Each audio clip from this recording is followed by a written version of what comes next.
Okay. Oh, I'm actually getting very warm. It's fucking warm. It's 1st of August, I think. Was it warm today? It's warm now. I'm in a jumper, which I obviously don't need to be if I'm feeling hot, but then my arm is sore against the desk.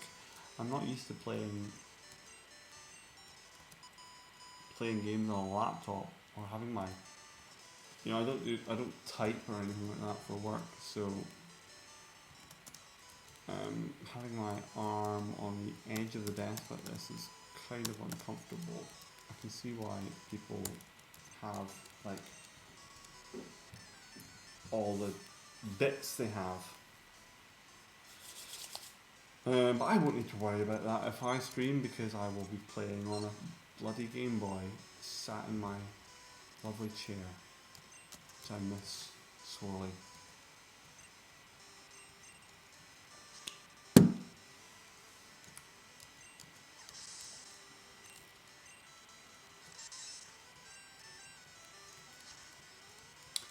So, interesting water Pokemon to use. Generation 3.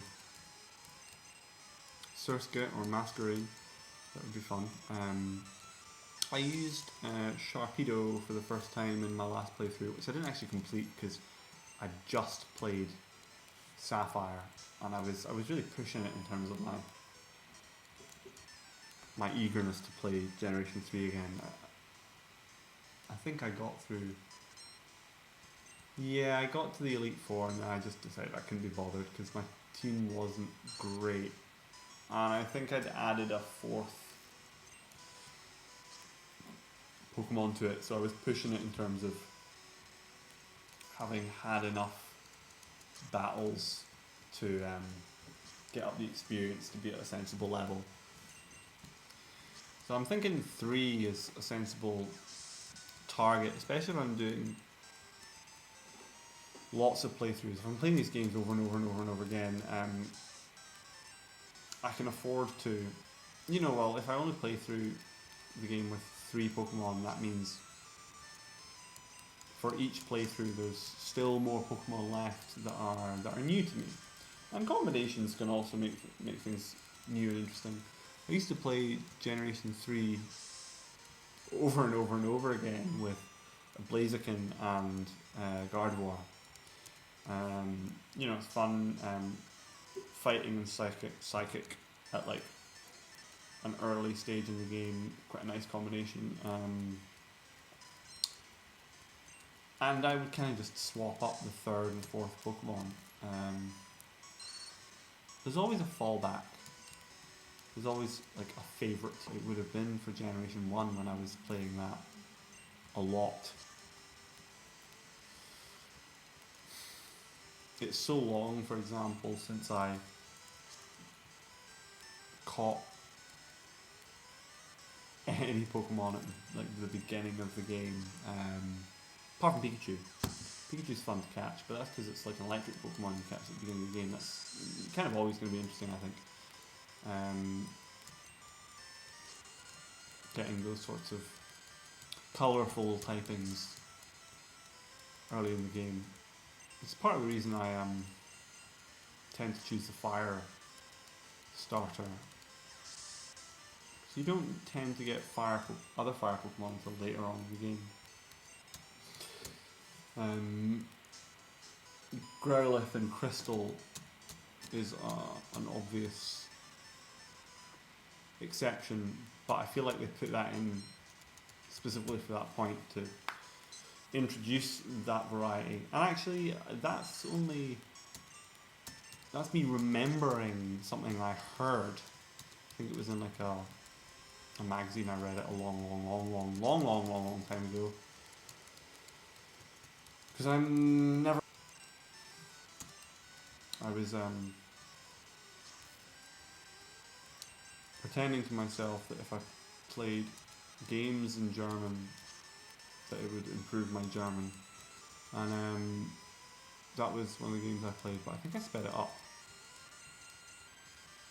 So I hardly really played it properly. Remember if there was a Growlithe at the beginning of the game. Having watched a speedrun of it recently, like a GDQ Worcester one. Yeah, there's a Poliwag at the beginning, which is definitely in Generation 3. Masquerain, Sharpedo sort of, although kind of bog standard because like so many trainers use it, especially like Team Aqua. Relicanth, probably, Relic. Melodic would be cool. I mean, Melodic I don't find terribly interesting, you know. But the rarity factor does something. What else? I say there's loads of interesting water Pokemon. I mean, you know, an example of an interesting water Pokemon that is in Gen 3 but violates my other sort of rule of using only Gen 3 and Gen 3 games, is it Corsola? I always find that really weird. There's hardly any Gen 2 Pokemon available in Gen 3. Apart from the Safari Zone, obviously, but like... could I die? No. What are there? There's Natu and Zatu. There's Corsola, which I think you only get near that weird Pacific-Log town. So it's like really weird late in the game, kind of almost secret, hidden town place. You get Corsola. Slugma and Macargo. That's one. I can't remember whose video I was watching recently where they say, I forgot that Slugma was even a Gen 2 Pokemon. Or Macargo they're talking about perhaps. It's funny because I think I kind of think of it in the same way because I think of Gen 3 as having almost no Generation 2 Pokemon, and for a while I did think there were none. And Natu and Zatu were the exceptions that I remembered most quickly.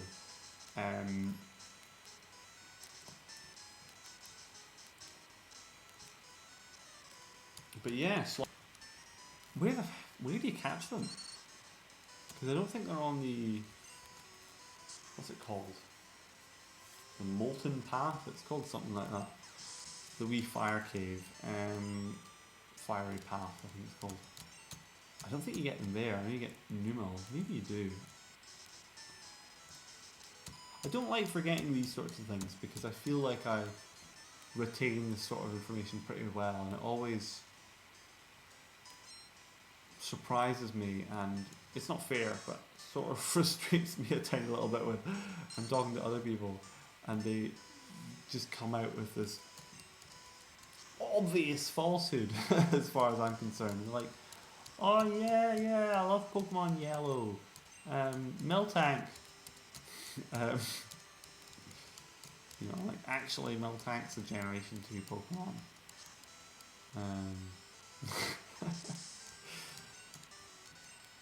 Yeah. So I don't like forgetting this stuff, but I can't think where you get Slugmine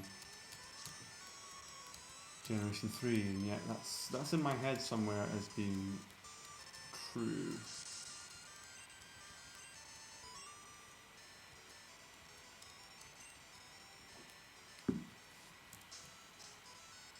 If I were going to stream a better train of thought, because I haven't a fucking clue what I've been talking about. Whoop. I'm kind of surprised at how much I'm enjoying playing off an emulator actually. I worried that it would be...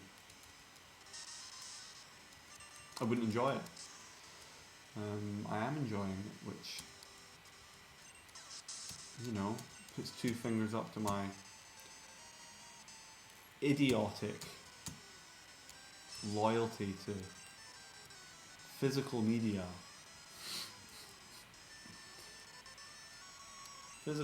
Media, schmizical media, right?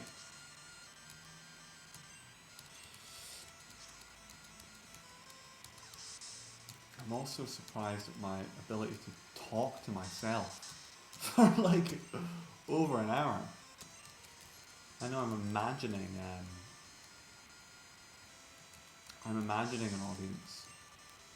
It's surprising how it's surprising that works. You know, I don't out and about, and you know something's going through my head that I feel like I need to think clearly about. Sometimes I give it a go, and I'm not very good at it. You know, talking to myself. It always comes across. It sounds weird to me, and I don't really speak. It's no use really.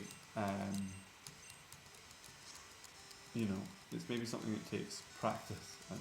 I'm not naturally gifted at talking to myself, and this doesn't feel like talking to myself, and that's strange. I still have no idea whether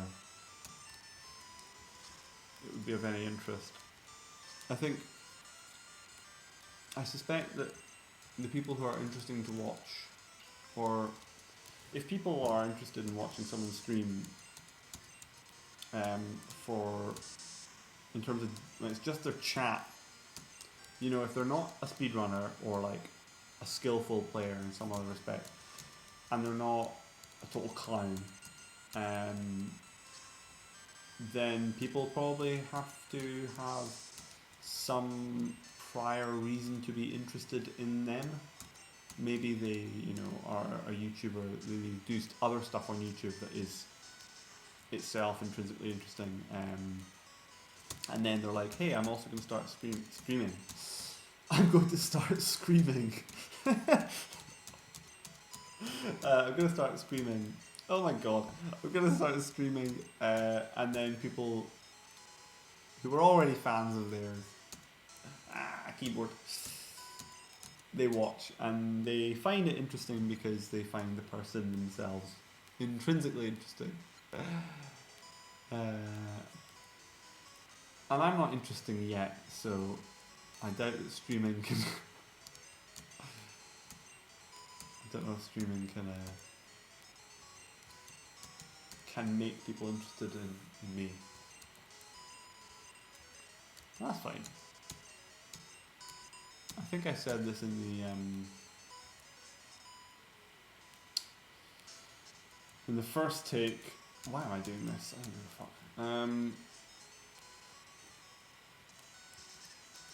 I think I said this in the first take.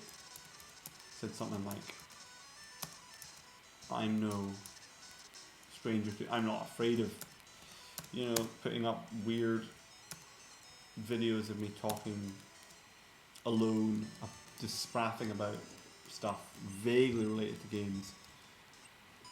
So, and my channel has no. I think it's got 3 subscribers, one of which is definitely a bot. Might have 1 or 2 legitimate subscribers, maybe none. It's got a few views, most of which are on this video of a book I found, you know, a Vladimir Nabokov novel that had some weird note in it, which I decided to make a video about right at the beginning of my YouTube channel. I've deliberately kept it a secret because, well, I say a secret. I've not really gone to much effort to. I don't know what I would do to make it more easy to find, or to certainly not market it, but make it discoverable. I don't know what I would do, but whatever those things are, I have not done them, because. Oh god. I suppose I thought it would compromise again the reasons I was doing it, which were basically personal. Yeah, I suppose again it was an experiment of what do I get out of this? And actually I get an awful lot out of it, just doing those videos for myself. It's like keeping a diary. I do a little bit of that anyway as well, and I certainly don't share that with anyone else, so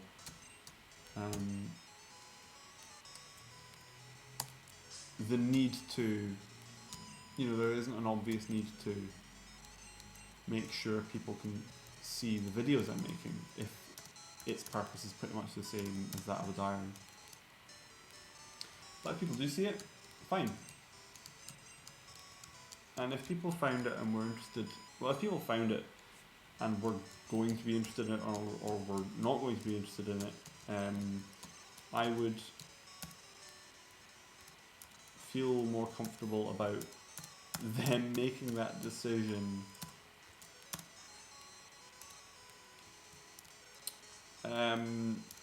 in the event that I've made the channel the way I feel like making it, which happens to be by not going to any lengths to publicise it or promote it. That girl does a wee trade, doesn't she? Or is that in yellow? Instagram for... I tell a slight lie, I do have an Instagram for the... I have an Instagram for my collecting, which is just it's a separate thing. Oh, balls. Same idea in terms of, oh, do I get anything out of this? It's probably a more obviously narcissistic thing than sort of coveting my own collection, which is pretty small and really not very interesting. But just a place for me to catalogue it and look at it, and my tablet camera as well is shite, so it's not even like really good photographs. But there's a link to the YouTube on that. It's just there in the bio. So I suppose that's the only place that people can, apart from finding the videos themselves, I don't know really how you do that if the videos themselves do not already have a viewership. Because they're titled so, innocuously, if that's the right way to say that. Apart from stumbling across the videos, that link in the Instagram bio is really the only way you can find the channel. I haven't even posted anything to the channel in a long time because it's been locked down, so I've not been buying anything.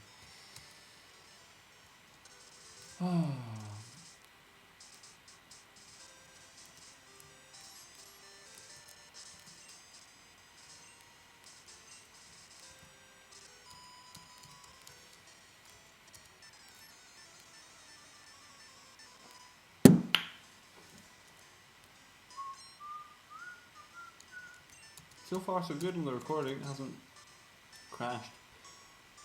I ejected the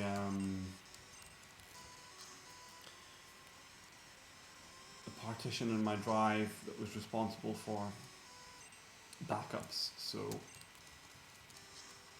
that was one less thing going on. It's possible, it occurred to me that maybe it tried to back up in Time Machine, and that was, 3 things going on at once was too many. Recording, emulating, and backing up. Maybe that's what did it, who knows, but yeah, so far so good, and it's been going for... The earliest I remember checking the time at was 9:30, it's 10:30 now, so... Don't know, could have been an hour and a half. It certainly was. It will have been as long as that since I started the first take. I played for like 10 or 15 minutes, so... Anyway. So yeah, with a couple of breaks, I'm recording for quite a while now. I will not be completing this tonight. You can be sure of that, even with a little speeding up. Stop it at an arbitrary stage, because at that point I will upload this, or I will edit it together, or I will simply just look at it and say that's shite, what was the point in that? you know, its history. And I bring myself to come back to this for a part 2 on another evening. Well, I enjoyed it, so maybe that's the best reason to do it. I don't know, we'll have to stop soon though. It's almost my bedtime. And knowing the sort of people who watch this kind of stuff, and the sort of people the sort of lifestyles that streamers lead as well, that might be very hard to believe. Like, it's almost my bedtime, but it sure is.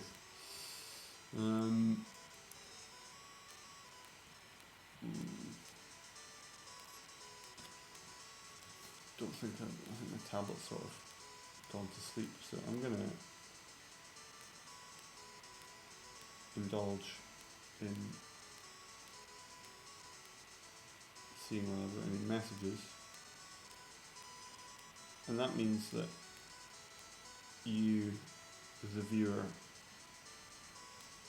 get to find out just how unpopular I am when it turns out that I have none.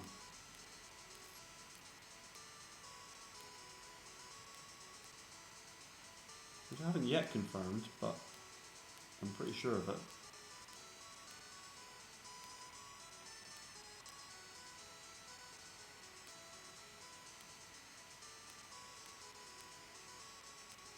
Anyway, back to my hard work. I'm using my ring finger and my middle finger on my left hand to press the Z and X buttons on my keyboard, which are doing the A and B buttons. And they're quite sore. They're quite sore now. And I'm a musician, so I don't like it. I don't like that feeling.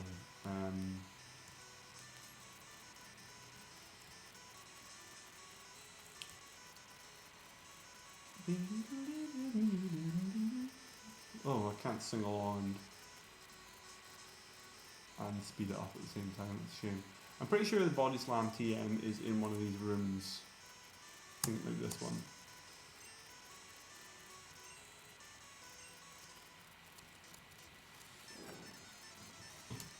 I really like the SSM music. It's really nice. I've got to say, on reflection, I'm not that fond of Junichi, that's sort of a German take on Japanese names. Junichi Masuda's music. You know, the time themes are not my favourite in the Pokemon series. But SSM is gorgeous, it's really nice. It's a bit more like the Goichi Noze stuff that I really like from Generation 2. You know, it's got that romantic lilt. Nostalgic is certainly the term that people use a lot for Ichinose's Generation 2 score, and I think the main reason for that is it's the chords, it's the harmony, it's like the minor 4 chord in a major key, that sort of thing, that sort of chromaticism, you know, faintly jazzy. And that's not the only thing that makes it good. I think it is a lot better than Junichi Masuda's Red and Blue score. I think that for sure. It's only recently that I realised it was two different people, because I'd often wondered why they feel so different. It makes perfect sense. Yeah. I mean, that Generation 2, everything in it is brilliant. I know that some of it is Junichi Masuda. I think the battle themes are still his, and Oh, that's a maxi for fuck's sake.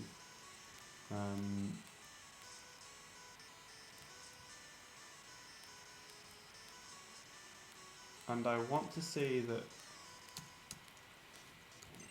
Dark Cave is his. I think I got this information from this YouTube channel, Pokemon VG soundtrack or whatever,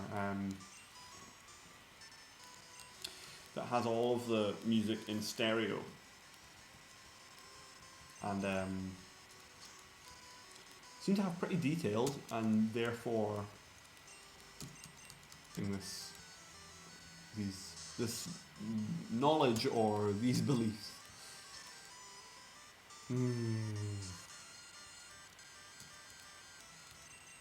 I'm starting to relax quite heavily, which might sound a little bit as if I'm starting to get very, very tired, and I don't. I'm not certain that that's the case. I'm pleasantly tired, but I'm not. I don't feel knackered. I just feel really quite peaceful. Where the fuck is Body Slam? Yeah. Peaceful my arse. Also getting really warm. Sort of paranoid thinking I've left the oven on or the heating on or something. No, it's like that. You know what? Look, you know, another thing that ruins the. Am I going to regret this? No, this is good. Another thing that ruins games for me. It's this thing again of integrity. The integrity of the experience playing a game is looking things up. I don't like looking things up. It takes the fun out of things to a disturbing degree for me. I remember it was really keenly it was really strongly evident. It was in the beginning of fourth year of uni. I moved into that flat. I was on my own as well at the bad. Well, I wasn't really ill, but I had a bad cold.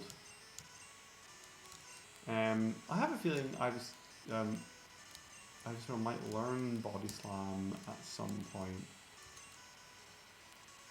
just by leveling up. But who cares? I don't think so.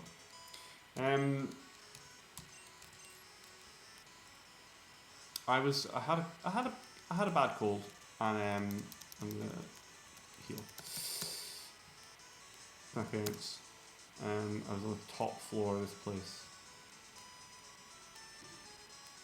Yeah, that's true. I was on the top floor, wasn't I? Third floor, I think. Oh, yes, I do want to hear. And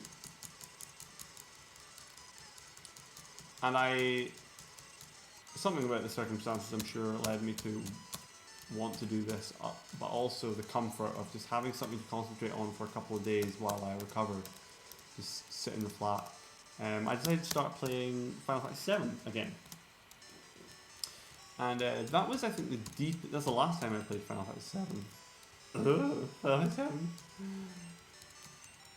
VII. The last time I played it, so it was 2014. And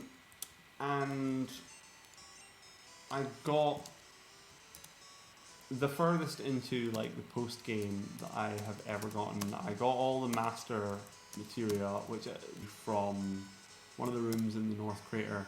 It was the room with the pots that give you elixirs, that you give elixirs to, and in the same area you can also fight those weird little balls who give you a shitload of AP as well.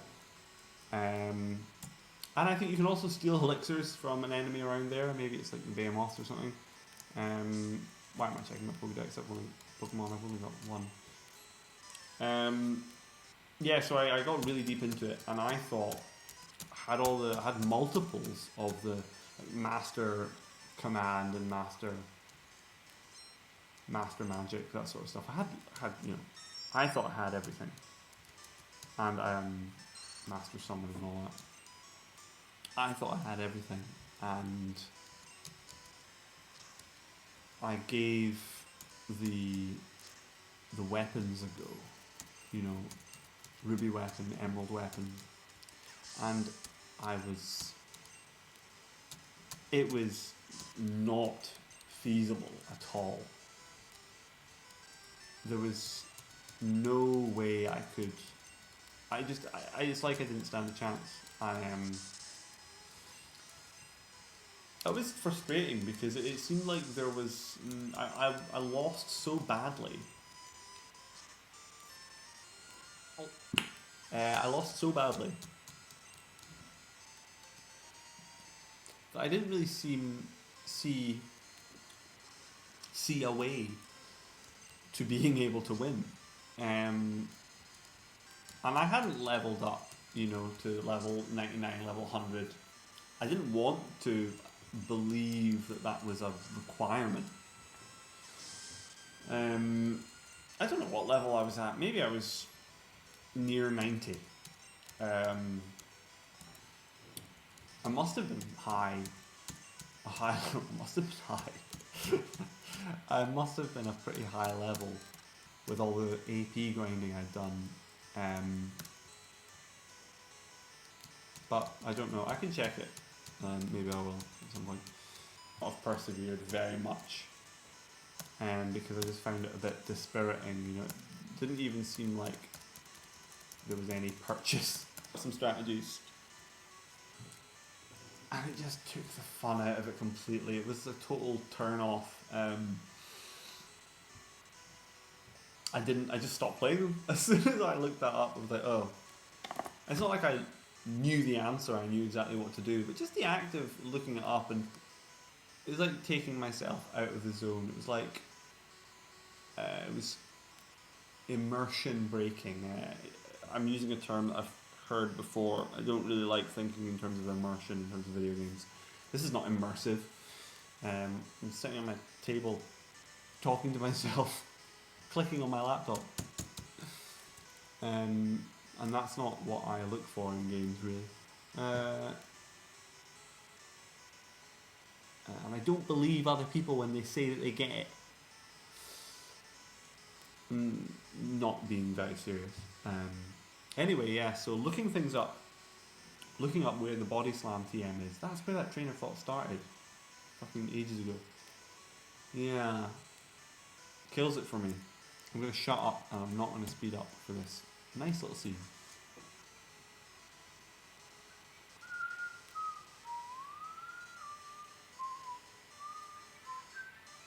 Oh. Some people shouting outside.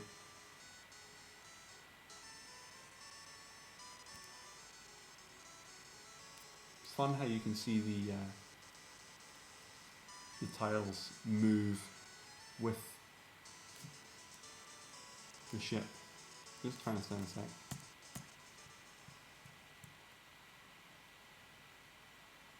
I can't hear anything.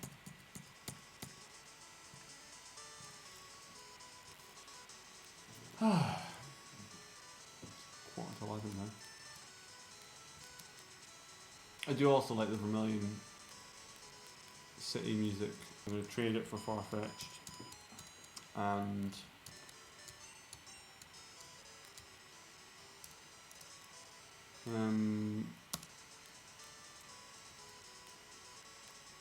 see what I'm at. This is Saturday night, because it's lockdown and because I'm a loner bastard. This is what I'm doing with my Saturday night. But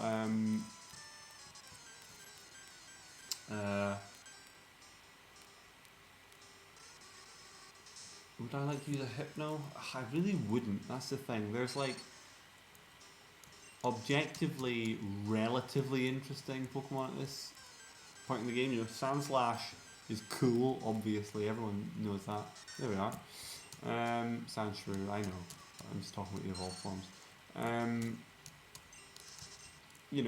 Pokemon Red, Ekans and Arbok, they're interesting, I suppose. Like, I could totally enjoy using Arbok, especially in like the remakes, because it's probably got a slightly more interesting move pool.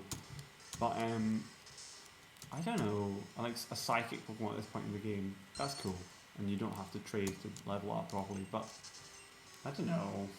They're just kind of funny looking, aren't they?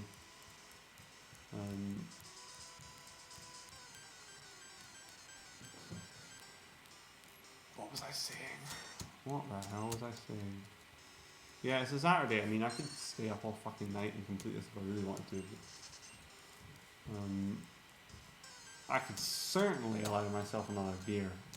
I've just finished my second one. Right, fuck this, I'm gonna speed it up. There we go. That's a charm. This might kill it. No. How do I know that? If I know then. It's interesting, when I watch other people, like, oh fuck's sake.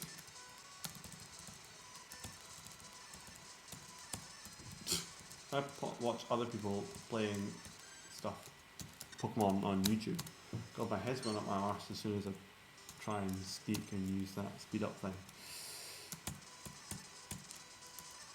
So why do I keep doing it? Whoa, there we go. I'm always surprised watching other people play Pokemon on YouTube and saying things like, oh, that'll kill, or like, oh, that's a range. I think that's an incredible amount of knowledge to be able to predict these things. But you do get an intuition for it, I suppose, if you're playing it yourself. You just sort of get a sense for it. So I don't know whether that's all that is or whether they are actually using specific stats. I mean, I know that if you're doing a speed run, you're doing a route that you've done many times before, so you actually really do know this stuff. But just like, for example, J-Rose, I do have a fucking spear. You know, I don't know that he's looking at the stats.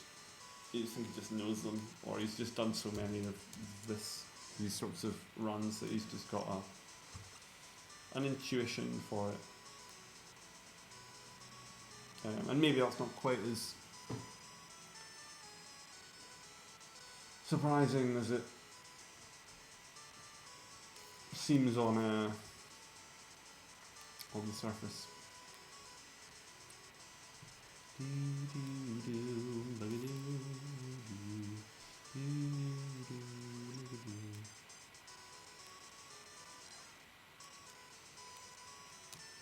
Farfetch'd was a Pokemon that I thought would be interesting to use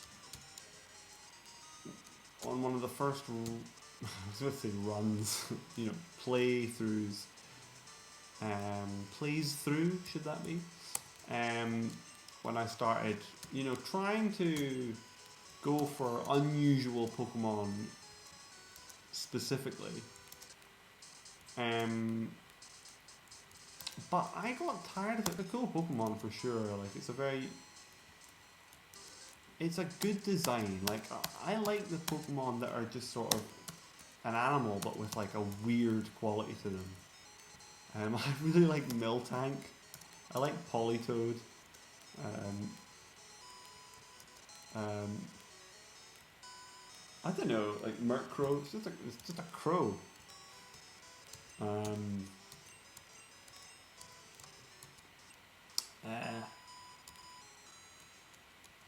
You know, duck. Sorry, not ducks. Farfetch'd is just a bird with a leek in its mouth, or a stick, or whatever. Why did I heal? That was strange, wasn't it? One of the things might be, I really hate how Pokemon you get in trades have these nicknames that you can't change. It really fucking, that ruins it for me. You know, it's so ducks with an X. That's ridiculous. I mean, if it was called something equally silly, but without an X in it, like ducky, I might suffer it. But a Pokemon that you cannot get otherwise in the game, having a nickname you can't change, that's annoying. And there's quite a lot of them in Generation 1. There's Jinx, there's Mr. Mime, there's Farfetch'd. I was about to say Aerodactyl, that's not true. Although there's an Aerodactyl in, is it Generation 2? It's a Chansey you trade for an Aerodactyl, isn't it? So you receive an Aerodactyl. This might be the time to work out where the bloody select button is. Oh no, what have I just done? So, oh, I'm not on the right thing, there we go. I've done something very silly. Well, that's not, you know what, that's not fair. I pressed, so the start button is enter by default apparently. So I pressed right shift because it's near the start button as a first go to find out where the select button was. And actually I tried that before and it didn't work, so it doesn't matter. But this time it froze and you saw me go, oh balls. And yeah, so the emulator does save when you save in game, but you can tell it's all the way back here. So I think that's it for now, I'm afraid. This may turn out to be, oh who knows, but that's enough for tonight. Although while I'm here, I might as well find out what button select is. So that is A. B. It flashes, doesn't it?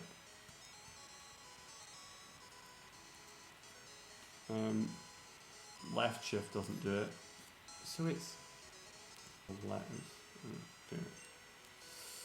What could it be? It's not tab, caps lock, left shift, no. It won't be any of those FN, that sort of thing. Only command that doesn't make sense, I don't think that's like up for grabs. Oh, it's backspace, I didn't think it would be. Okay. It's backspace then, and that does not freeze the fucking emulator. Okay, well, that's enough for now.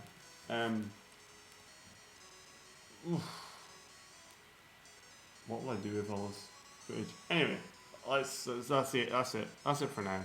Part 1, if there is ever a part 2 to this, is it a let's play? I don't know, I didn't mean for it to be, but this playthrough and this glorious potential future of streaming, who knows. Thank you, goodbye.